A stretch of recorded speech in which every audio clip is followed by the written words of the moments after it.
Сәләмәт яшәү рәвешен сайлап, спортның теге яки бу төре белән шөгыльләнүче үсмерләр генә түгел, балалар бакчаларына йөрүче нәниләр дә яраша ГТО нормативларын тапшыра. Мөслимнең Миләшкәй һәм Ләйсән балалар бакчасы нәниләре беренче ярдәм булып, мәктәпкәчә яшьтәгеләр арасындагы сынауны узды. Нормативлар инде безнең озынлыкка сикерү, тәннән этенү, соңыннан наклон, менә шундый нормативларны без тапшырабыз. ГТО сайтына урнаштыргач, безгә кайтачак бронза, серебро һәм алтын медаль значоклары һәм удостоверениелары.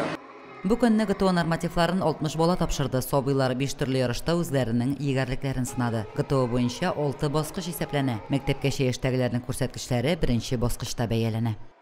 Безнеңчә бу ГТО нормативлары бәләкәй балалардан уже сәламәтлеккә, массовый спортка алып бару юнәлешендә алып барабыз.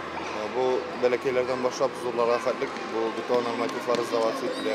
Без барсында бу әйбергә чакырабыз. 27 бала килдек, 6-7 яшьләр. Барысы да физик яктан чыныган. ГТО нормативларын бирәләр дип чалып калган.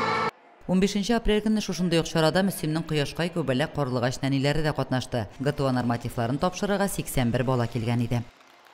Миләшкәй балалар бакчасы бер генә мероприятиедән, чарадан да читтә калмый. Бу спорт чарасына без концерт номерларда алып килдек. Шулай ук балаларны яраткан геройлары Маша һәм Медведь булып киенеп тә килде. Нормативларын тапшырырга теләүчеләр ГТО сайтында теркәлергә тиеш. Аннан соң уен саны билгеле була. Нормативлар махсус ГТО мәйданчыгында тапшырыла. Лилия Шәймиева, Динар Менхаҗев, Мөслим телевидениесе.